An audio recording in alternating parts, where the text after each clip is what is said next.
सोचिए, कल तक एक कंपनी आम लोगों के लिए सिर्फ एक नाम थी, लेकिन आज अचानक हजारों लोग उसी कंपनी के शेयर खरीदने के लिए एकदम होड़ मच गई है और आवेदन कर रहे हैं। क्या उनमें से भी आप एक हैं कि आखिर आप सोच रहे हैं कि आखिर इस कंपनी में ऐसा क्या है, आखिर क्यों इसके शेयर भागते जा रहे हैं?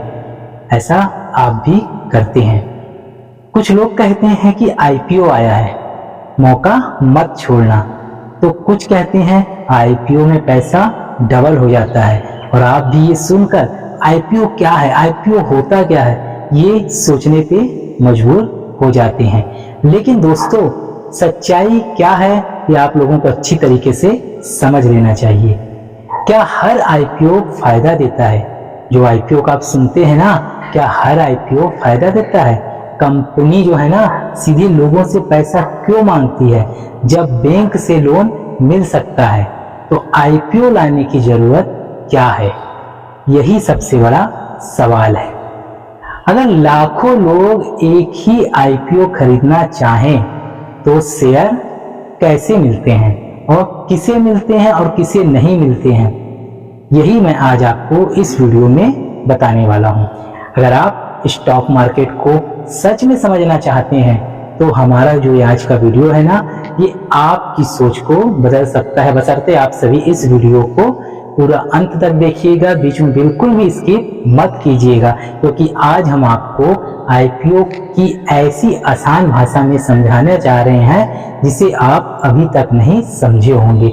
लेकिन अगली बार जब भी आप किसी कंपनी का आईपीओ आएगा तो आपको सिर्फ नाम नहीं, उसका पूरा मतलब समझ में आ जाएगा और आप सही आईपीओ में निवेश करके सही प्रॉफिट गेन कर सकते हैं। उसके लिए आप सभी इस वीडियो के अंत तक बने रहें।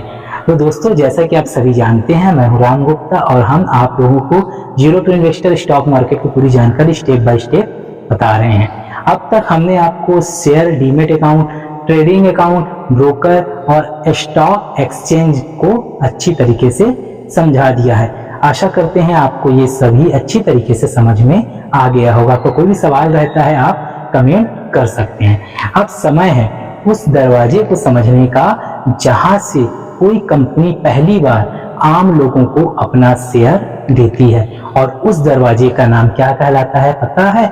आईपीओ। क्या कहलाता है? IPO, Intel public offering. नाम थोड़ा सा कठिन लग रहा है, मैं भी इंग्लिश पढ़ा नहीं हूँ, फिर भी मैं आप लोग को समझा रहा हूँ कि कुछ कुछ मुझे अभी सीख गया हूँ तो आप लोग को सिखा रहा हूँ। लेकिन इसका मतलब बहुत ही ज्यादा आसान है। इसका जो मतलब है ना, बहुत ही ज्यादा आसान है। आईपीओ का जो मतलब होता है ना, मैं आप लोगों को बता देता हूँ। जब भी कोई कंपनी, कोई नई कंपनी या पुरानी कंपनी पहली बार अपने शेयर आम जनता को खरीदने का अवसर देती है, यहीं से उसकी स्टॉक मार्केट की यात्रा शुरू होती है। मतलब जैसे पार्ले का ले लो या पेटीएम का ले लो। सबसे पहले बता देते हैं, पेटीएम का जब आईपीओ आया था मैं भी लिया था, लेकिन यही होड़ में कि बहुत आगे जा रही है तो ले लिया था मैं। और फिर क्या हुआ आपको पता है। कंपनी आईपीओ क्यों लाती है, ये सवाल आपके मन में भी आता होगा कि कोई भी कंपनी आईपीओ क्यों लाती है। अगर कंपनी पहले से चल रही है तो उसे आईपीओ लाने की जरूरत क्यों पड़ती है, ये सवाल आज हर एक भारतीय के दिल में रहता है और आपके पास भी ये सवाल है, मुझे पता है। इसी का आंसर आप लोगों को मैं देने आया हूँ। तो आप लोग मान लीजिए एक कंपनी ने छोटा कारोबार शुरू किया, या आप हो या कोई भी कंपनी ने छोटा कारोबार शुरू किया और धीरे धीरे उसका बिजनेस बढ़ने लगा। तो अब वह नई फैक्ट्री बनाना चाहेगा, अपने काम को और बढ़ाने के लिए नई मशीन खरीदना चाहता है, या नए शहरों और देशों में अपना कारोबार फैलाना चाहता है। हर मतलब जो भी कंपनी है ये सोचती है कि उसका कारोबार और बढ़े और लोगों तक पहुंचे और ज्यादा उसे प्रॉफिट हो। इन सब के लिए एक बड़ी पूंजी की जरूरत होती है। बिना पैसे के कोई भी काम नहीं होता, और यही कंपनी के पास कई रास्ते हो सकते हैं। वह बैंक से कर्ज ले सकती है या निवेशकों से पैसा जुटा सकती है। मतलब आपके द्वारा, आईपीओ के द्वारा वो स्टॉक मार्केट के द्वारा पैसा जुटा सकती है। अब बात आती है जब कंपनी आम जनता को शेयर देकर पूंजी जुटाने का फैसला करती है तो वह आईपीओ लेकर आती है। अब ये आईपीओ में होता क्या है, ये सवाल आप लोग के पास भी होगा कि आखिर इस आईपीओ में होता क्या है। अब आप लोग ना एक कल्पना कर लीजिए, क्या पता है, जो कंपनी कहती है कि हम अपने कुछ हिस्से आम लोगों को देना चाहते हैं, मतलब जो कंपनी कमा रही है वो बोलती है कि हम अपने कुछ हिस्से आम लोगों को देना चाहते हैं, और जो लोग आवेदन करते हैं ना उन्हें शेयर आवंटित हो जाते हैं, मतलब शेयर के रूप में उन्हें कुछ हिस्से दे देते हैं। इसका मतलब नहीं आप उस कंपनी के मालिक हो गए, कुछ हिस्से ना, याद रखिएगा। तो ये उस कंपनी के शेयर धारक बन जाते हैं। क्या बन जाते हैं? शेयर धारक बन जाते हैं। लेकिन एक बात याद रखना, आईपीओ में शेयर मिलने का मतलब यह नहीं कि भविष्य में आपको उस कंपनी से लाभ निश्चित मिलेगा। ये बात को ध्यान रख लीजिएगा, कंपनी के बारे में पूरा एनालिसिस कर लीजिएगा। कंपनी का आगे का प्रदर्शन ही तय करता है कि निवेश का परिणाम कैसा रहेगा, है ना। आईपीओ में आवेदन कैसे होता है, ये आपके भी दिमाग में चलता होगा कि आखिर हम आईपीओ में आवेदन कैसे करें। आज के समय में यह प्रक्रिया पहले की तुलना में बहुत ही ज्यादा आसान हो गई है, क्योंकि आज कोई भी व्यक्ति बहुत जल्दी आईपीओ में आवेदन कर सकता है। इसके लिए आपके पास होना चाहिए आपका पैन कार्ड, डीमेट अकाउंट, जो हमने आपको पहले बताया है डीमेट अकाउंट क्या होता है, ट्रेडिंग अकाउंट, इसके बारे में भी आपको हमने पूरा विस्तार से बता दिया है, साथ ही बैंक अकाउंट। बिना बैंक अकाउंट के आप स्टॉक मार्केट में नहीं आ सकते, तो बैंक अकाउंट तो कंपलसरी है। बैंक अकाउंट होगा तभी आपका वो कोई भी ऐप में आप इन्वेस्टमेंट कर पाएंगे। तो ब्रोकर के प्लेटफॉर्म के माध्यम से, मतलब कोई भी ऐप के माध्यम से आप आईपीओ के लिए आवेदन कर सकते हैं। अगर आवेदन स्वीकार होता है और शेयर आवंटित होते हैं तो वो ना आपके डीमेट अकाउंट में आ जाएंगे। एक मतलब पैसा पहले कटेगा ना, लेकिन याद रखिएगा क्यों कटता है ये बाद में बताएंगे। और लेकिन क्या हर आवेदन करने वाले को शेयर मिलता है? कई लोग होंगे जो आईपीओ आवेदन करे हैं लेकिन उन्हें शेयर नहीं मिलता।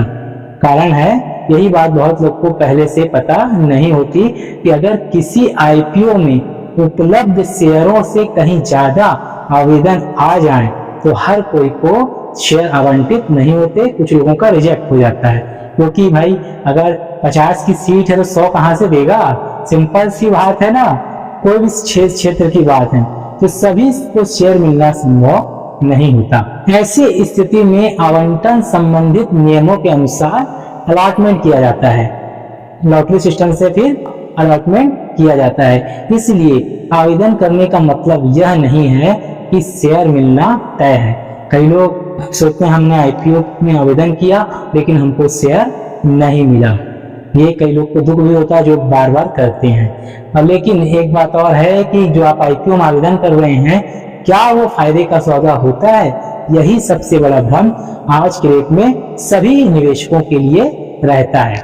कुछ आईपीओ की लिस्टिंग अच्छी हो सकती है और कुछ समान रह सकते हैं, और तो है कुछ में कीमत लिस्टिंग के बाद नीचे भी जा सकता है, मतलब दिखाता है कि ऊपर जाएगा लेकिन वो बहुत ही ज्यादा नीचे गिर जाता है। कई कई तो 50% ऑफ में चला जाता है, माइनस में चला जाता है। इसलिए सिर्फ यह सोचकर निवेश करना कि हर आईपीओ में मुनाफा होगा सही तरीका नहीं है। ध्यान दीजिएगा, ये सोचकर निवेश ना करें कि आपको उसमें लाभ ही होगा, क्योंकि हर कंपनी अलग होती है, उसका बिजनेस, उसकी वित्तीय स्थिति और भविष्य की संभावनाएं भी अलग होती है। तो आप जब भी आईपीओ में निवेश करते हैं ना, तो सबसे पहले उसकी पूरी जानकारी एकत्र कर लें कंपनी के बारे में, उसके बाद ही निवेश करें। आईपीओ में निवेश करने से पहले और किन बातों पर ध्यान देना चाहिए मैं आपको और बता देता हूँ। अगर आप किसी आईपीओ को समझना चाहते हैं, कोई भी आईपीओ जिसे आप समझना चाहते हैं, तो खुद से कुछ सवाल जरूर पूछिए।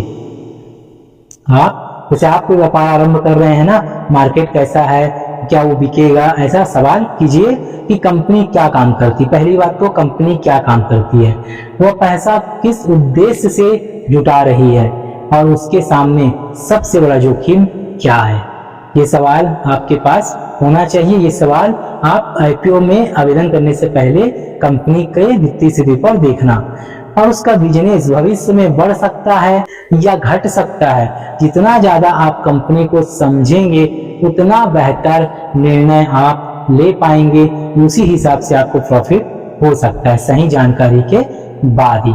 अब क्या हुआ है कि सबसे बड़ी गलती बहुत से लोग क्या करते हैं, सोशल मीडिया, दोस्त, WhatsApp message, YouTube video, Instagram video देखकर आईपीओ में आवेदन कर देते हैं, जिनमें से मैं भी एक हूँ।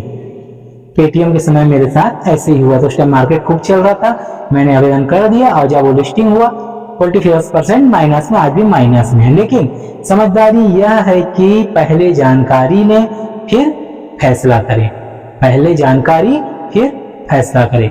जो स्टॉक मार्केट में धैर्य और जानकारी दोनों की बहुत ही ज्यादा कीमत होती है। इसलिए कभी भी आईपीओ में आप आवेदन करने से पहले पूरी जानकारी एकत्र कर लीजिए, उसके बाद ही आप किसी भी आईपीओ में आवेदन करें, चाहे कोई भी कंपनी है। तो दोस्तों आज आपने समझा आईपीओ क्या होता है, कंपनी आईपीओ क्यों लाती है और इसका आवेदन कैसे होता है। ये बातें तो आज आपने समझ ली, मुझे तो पक्का पता है।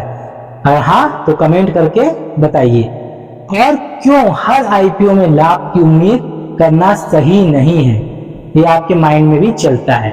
अब एक नया सवाल शुरू होता है कि जब कोई आईपीओ स्टॉक मार्केट में लिस्ट हो जाता है, कोई भी आईपीओ कोई भी कंपनी का हो, जब वो स्टॉक मार्केट में लिस्ट हो जाता है तो पहले ही दिन उसकी कीमत ऊपर या नीचे क्यों जाती है। सोचिए, कोई आईपीओ लिए उसकी कीमत या तो ऊपर चले जाएगी या नीचे चली जाएगी। यही कहानी हम आपको अगले वीडियो में समझाएंगे। तो आप सभी जीरो टू इन्वेस्टर सीरीज का कोई भी भाग मिस नहीं करना और हमारे साथ जुड़े रहना, क्योंकि हमारा लक्ष्य सिर्फ शेयर खरीदना नहीं, हमारा लक्ष्य सिर्फ शेयर खरीदना नहीं बल्कि स्टॉक मार्केट को आपको सही तरीके से समझाना है, ताकि भविष्य में आप स्टॉक मार्केट में घुसते हैं आते हैं तो आपकी पूंजी, आपकी मेहनत की कमाई व्यर्थ ना जाए, आपका पैसा व्यर्थ में ना डूबे। बस यही आशा है, क्योंकि बहुत से लोग शुरू में ताव में लोगों के बात में आकर घुस जाते हैं। कई लोग एफएनओ फ्यूचर एंड ऑप्शन, कई लोग स्टॉक मार्केट में और लॉस में चले जाते हैं, उनमें से आप भी एक हैं। तो कृपया सही जानकारी, सही तरीका और सही मतलब इन्वेस्टमेंट का रूल और किसमें करना है क्या करना है जानकारी के बाद ही आप इन्वेस्टमेंट करें, क्योंकि आपका पैसा भी बहुमूल्य है, आपकी मेहनत की कमाई है। वीडियो को ज्यादा से ज्यादा शेयर करें और अगर आपको हमारा चैनल में डल रही जानकारी पसंद आ रही है, चैनल को सब्सक्राइब कर लीजिए। मिलते हैं अगली बार एक नई खास वीडियो के साथ, तब तक बहुत बहुत धन्यवाद। जय श्री राम।